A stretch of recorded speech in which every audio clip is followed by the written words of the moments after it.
नमस्कार साथियों, रंगीन एजुकेशन में आपका हार्दिक स्वागत है। आज हम गांधी जी की आत्मकथा सत्य के प्रयोग पार्ट नंबर 2 से जितने महत्वपूर्ण तथ्य, जानकारी या अन्य कुछ विशेष क्या है कि जानकारियां निकल के आती है, तो उससे संबंधित आज अपने अध्ययन करेंगे। चलो साथियों, आज की क्लास को शुरू करते हैं, जिसका शीर्षक है सत्य के प्रयोग पार्ट नंबर 2। गांधी जी ने एक बेल की बहुत ही महत्वपूर्ण पुस्तक लिखी थी साथियों। उस किताब का नाम है स्टैंडर्ड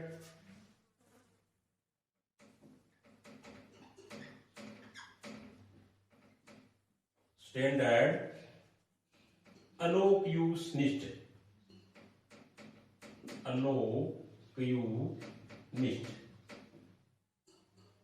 स्टैंडर्ड एलोक्यूनिस्ट बुक है। इसके राइटर का नाम है बेल। क्या नाम है? बेल। गांधी जी ने इस किताब को बहुत ही महत्वपूर्ण क्या है कि माना है, और बुक का नाम क्या है? स्टैंडर्ड एलोक्यूनिस्ट, और लेखक का नाम क्या है? बेल। उसके बाद में क्या है कि गांधी जी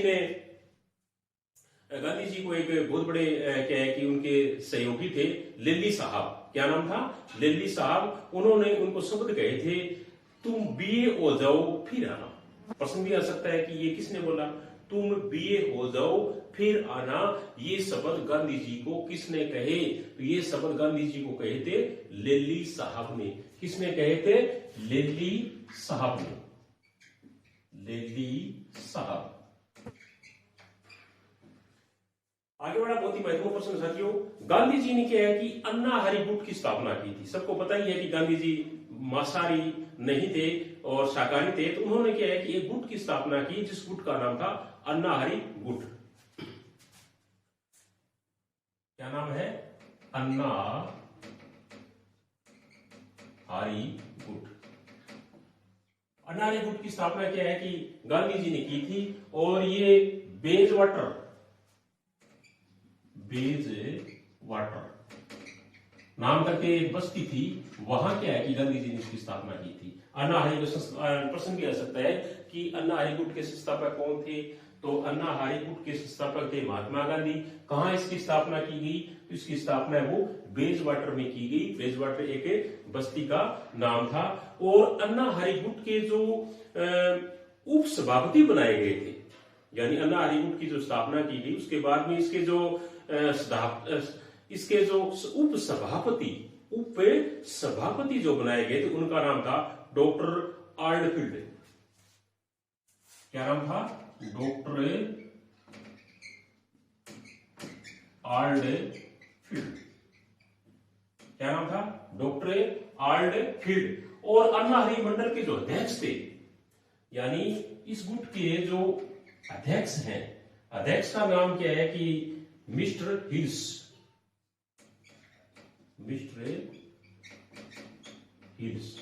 और ये डॉक्टर ऑल्डफील्ड है, ये उप सभापति थे। ये याद रखना। यानी अन्ना हरि गुट के उप सभापति का नाम क्या है? डॉक्टर ऑल्डफील्ड। और अन्ना हरि गुट के जो अध्यक्ष हैं, उनका नाम है मिस्टर हिल्स। क्या नाम है? Mister hills. अब एक बहुत ही बढ़िया प्रश्न आता है, बहुत ही इंपोर्टेंट प्रश्न साथियों, प्रतियोगिता परीक्षाओं में कई बार पूछ लिया जाता है कि गांधी जी ने तत्व ज्ञान के लिए सर्वश्रेष्ठ ग्रंथ किसको माना है? यानी गांधी जी ने तत्व ज्ञान के लिए सर्वश्रेष्ठ जो ग्रंथ है वो भगवत गीता को माना है। किसको माना है? भगवत गीता को। याद रखना, भगवत गीता। गांधी जी की नजरों के अंदर भगवत गीता है वो सर्वश्रेष्ठ ग्रंथ है तत्व ज्ञान प्राप्त करने के लिए। प्रश्न भी आ सकता है कि गांधी जी के अनुसार तत्व ज्ञान की प्राप्ति के लिए सर्वश्रेष्ठ ग्रंथ किसे बताया गया? तो हम किसे बताएंगे? भगवत गीता को। किसको बताया गया? भगवत गीता को। गांधी जी ने विलायत निवास का जो आखिरी वर्ष है, यानी गांधी जी के विदेश निवास का जो आखिरी वर्ष है, वो था 1890 ईस्वी। क्या था? 1890 ईस्वी। यानी 1890 ईस्वी को गांधी जी के विलायत प्रवास का अंतिम जो वर्ष है वो माना गया। कौन सा है? 1890 ईस्वी को। अब साथियों, बहुत अच्छा प्रश्न है कि एक बंदरगाह था जिसे खलासियों का बंदरगाह कहा जाता था, यानी विदेश के अंदर प्रसिद्ध था कि ये बंदरगाह खलासियों का बंदरगाह है। तो खलासियों का जो बंदरगाह था उसका नाम था पोर्ट समद। क्या नाम था? पोर्ट समथ। यानी पोर्ट समथ नाम करके जो बंदरगाह है उसको क्या है कि खलासियों का बंदरगाह के नाम से जाना जाता था। और जो टोलस्टॉय नाम करके जो विद्वान हुए हैं, बहुत बढ़िया प्रश्न बनता है, उन्होंने क्या है कि जो मिस्र के जो पेरिस शहर है वहां पर एक टावर है बहुत ही महत्वपूर्ण, उसका नाम है एफिल टावर। क्या नाम है? Eiffel tower. Eiffel tower. Eiffel tower क्या है कि भर्त्सना की है किसने?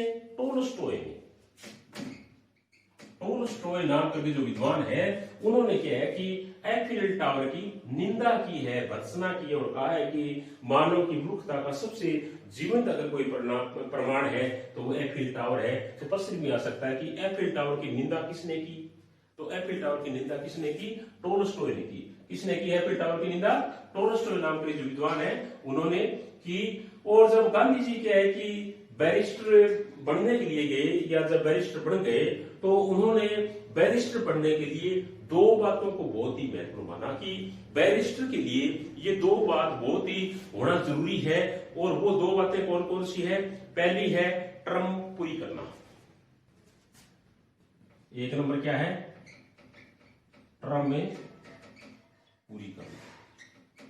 गांधी जी ने कहा है कि बैरिस्टर बनने के लिए एक नंबर शर्त है टर्म में पूरी करना और दूसरी है दावतें खाना। दावतें खाना।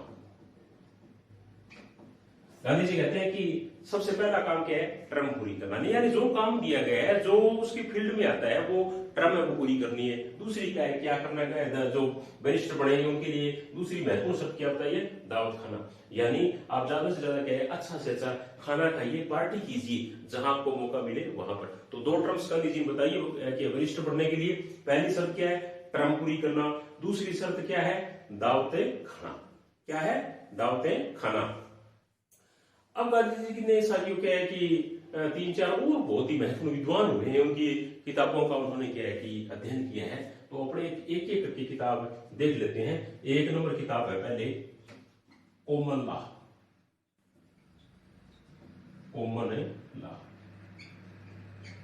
और कॉमन लॉ नाम करके जो बुक है इसके राइटर का नाम है ब्रूम। क्या नाम है? ब्रूम। अच्छा, दूसरी जो गांधी जी ने क्या है कि महत्वपूर्ण किताब जिनका अध्ययन किया था उसका नाम है इक्विटी। इक्विटी। इक्विटी। इक्विटी नाम करके बुक है और इसके सनेल है राइटर का नाम, सनेल। और तीसरी जो गांधी जी ने क्या है कि बहुत ही महत्वपूर्ण किताब पढ़ी उसका नाम है हिंदू लॉ। हिंदू लॉ। और हिंदू लॉ जो बुक है और इसके जो राइटर का नाम है उनका नाम है मेइन। क्या नाम है?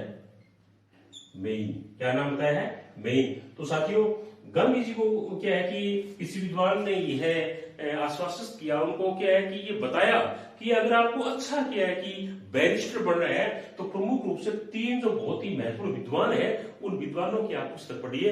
और वो विद्वान कौन कौन से और उनकी बुकों का नाम क्या क्या है? सबसे पहले विद्वान उन्होंने गांधी जी को किसी ने बताया था ब्रूम नाम करके जो विद्वान है और उसकी किताब का नाम है कॉमन लॉ। यानी ब्रूम के द्वारा लिखी हुई किताब का नाम क्या है? Common law. दूसरे जो महत्वपूर्ण विद्वान थे उनका नाम है सनेल। क्या नाम था? सनेल। और सनेल के द्वारा जो बहुत ही महत्वपूर्ण क्या है कि किताब लिखी थी उसका नाम है इक्विटी। क्या नाम था? इक्विटी।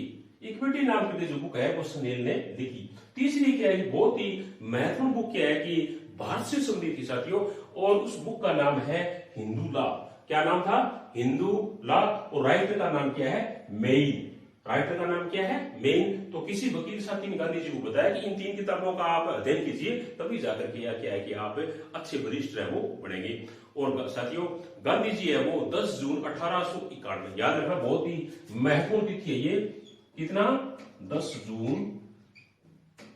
1891 को बैरिस्टर बने, ये याद रखना।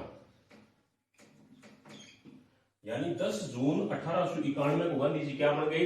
बैरिस्टर बन गए। क्या बन गए? बैरिस्टर। कब है? 10 जून 1891 को। अब गांधी जी ने क्या है कि जब प्रैक्टिस शुरू कर दी कोर्ट के अंदर। तो उन्होंने क्या है कि एक बहुत बढ़िया क्या है कि बात कही है कि अदालतों के अंदर शेर की तरह धड़कने वाला, यानी शेर की तरह किसी व्यक्ति अगर दागती भारत के कोर्ट के अंदर, तो वो व्यक्ति थे फिरोज शाह मेहता। क्या नाम था? फिरोज शाह मेहता। याद रखना, बहुत ही महत्वपूर्ण प्रश्न है ये, फिरोज शाह मेहता। फिरोज शाह मेहता के बारे में गांधी जी कहते हैं कि भारत की अदालत के अंदर फिरोज शाह मेहता की शेर के समान दाग थी। किसके समान दाग थी? सिंह के समान भारत की अदालत में किसी व्यक्ति की दाग थी। तो वो व्यक्ति कौन थे?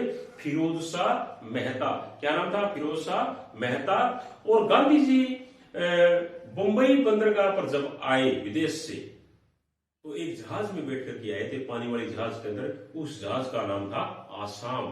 क्या नाम था उस जहाज का? आसाम। यानी आसाम नाम का भी एक जहाज है, उस पे बैठ के गांधी जी क्या है कि बंबई बंदरगाह के ऊपर उतरे। कौन सी जहाज है? आसाम।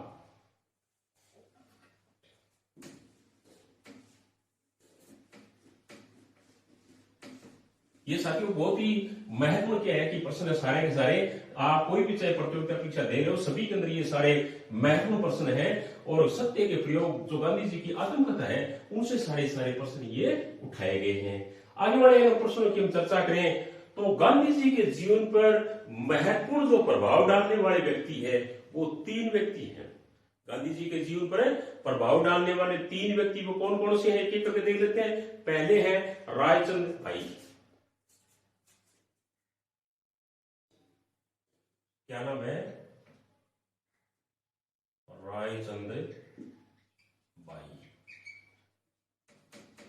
3 व्यक्तियों के गांधी जी के जीवन पर प्रभाव डालने महत्वपूर्ण बताए। दूसरे हैं टोल्स्टॉय।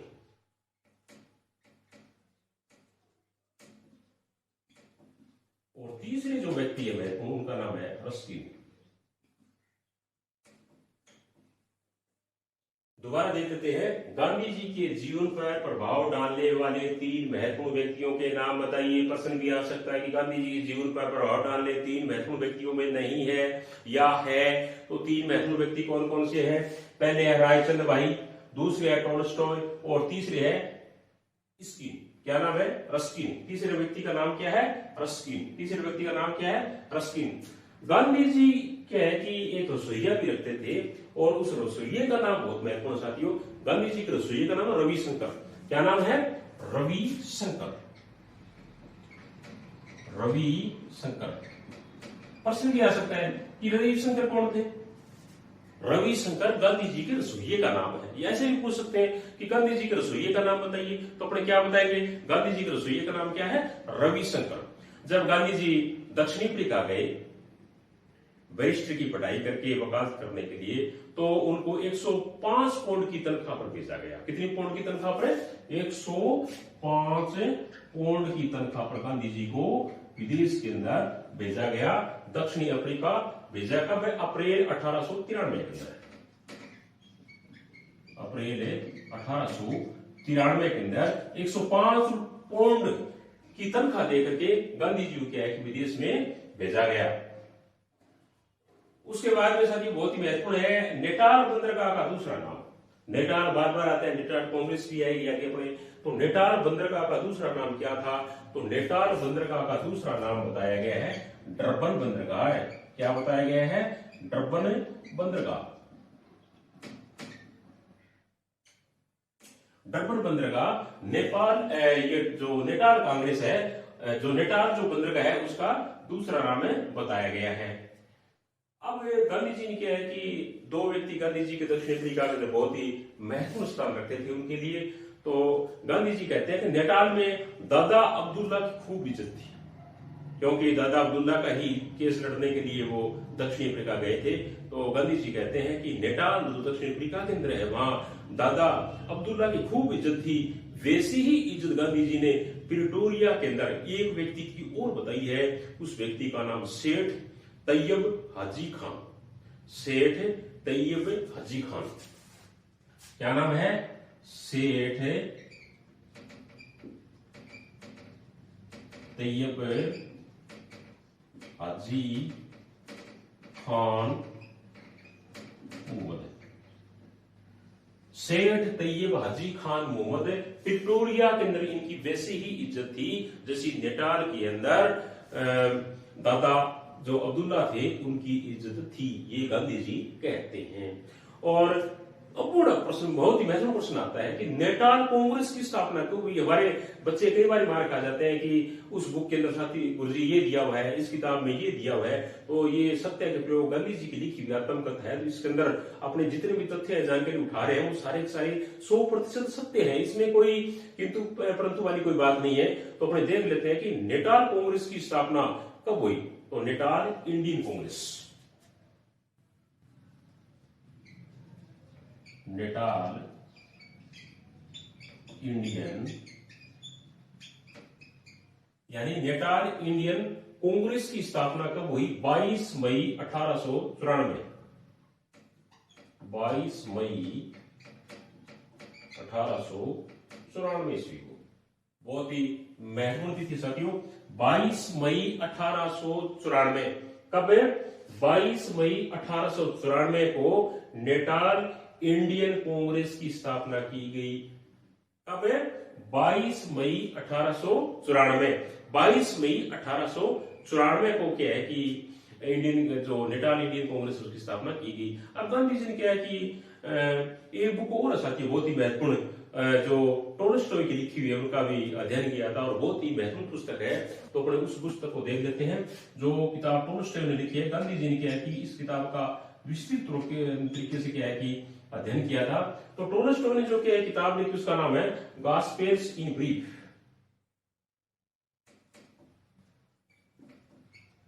गॉस्पेल्स इन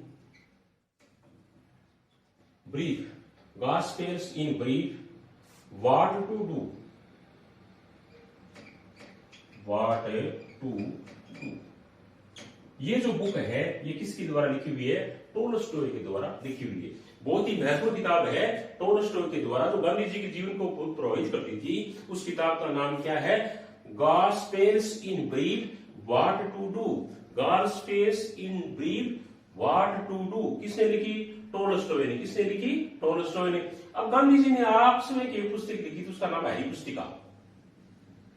हैरी पुस्तिका, हैरी पुस्तिका। इसके जो राइटर हैं उसमें क्या है कि गांधी जी हैं। यानी हैरी पुस्तिका किसने लिखी? हैरी पुस्तिका है वो महात्मा गांधी ने स्वयं लिखी थी। अब साथियों गांधी जी आप सबको पता ही है कि ब्रह्मचर्य का बहुत ही पालन करते थे। तो गांधी जी ने क्या है कि ब्रह्मचर्य का जो अर्थ है वो बहुत महत्वपूर्ण होता है। अपने एक एक करके देखते हैं क्या क्या बताया उन्होंने। गांधी जी ने ब्रह्मचर्य का जो अर्थ है वो मन वचन काया से समस्त इंद्रियों का संयम। ब्रह्मचर्य का अर्थ गांधी जी ने क्या बताया है? काया, मन वचन, काया, मन वचन और काया से समस्त इंद्रियों का जो संयम, वो क्या कहा है गांधी जी ने? ब्रह्मचर्य कहा है। आप सभी को पता ही है कि गांधी जी के जीवन के अंदर बोअर युद्ध का बहुत महत्वपूर्ण है। अपने देख लेते हैं कि बोअर युद्ध कब हुआ। बोअर युद्ध 1897 से लेके 1899 ईस्वी। बोअर युद्ध कब हुआ? 1897 से लेकर के 1899 ईस्वी के अंदर बोअर युद्ध है वो हुआ। उसके बाद में साथियों क्या है कि जब गांधी जी दक्षिण अफ्रीका में रहते थे तो गांधी जी को दक्षिण अफ्रीका के जो उनके जो साथी थे वो उनको क्या है कि एक नाम से संबोधित करते थे और वो नाम था भाई। क्या कहते थे वो? गांधी जी को भाई कहते थे। क्या कहते थे? भाई। यानी दक्षिण अफ्रीका में गांधी जी के जो साथी थे वो गांधी जी को क्या कहते थे? गांधी जी को भाई कहते थे। अब सभी साथियों को पता है कि जब गांधी जी दक्षिण अफ्रीका में थे तो उन्होंने क्या है कि एक अखबार निकाला था 1904 के अंदर। उस अखबार का नाम है इंडियन ओपिनियन। क्या नाम है? Indian opinion. कब निकला? 1904। और ये किस प्रकार का अखबार था? साप्ताहिक।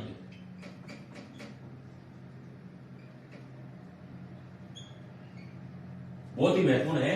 इंडियन ओपिनियन अखबार कब निकला? 1904 के अंदर। इंडियन ओपिनियन अखबार कब निकला? 1904 में। कहां से निकाला गया? दक्षिण अफ्रीका से। किस प्रकार का अखबार था ये? साप्ताहिक अखबार था, यानी 7 दिन के अंदर एक बार ये छपता था। और इसके जो संपादक थे उनका नाम है मनसुख लाल नाजर। ये याद रखना, बहुत ही महत्वपूर्ण है। संपादक का नाम क्या है? मनसुख लाल नाजर।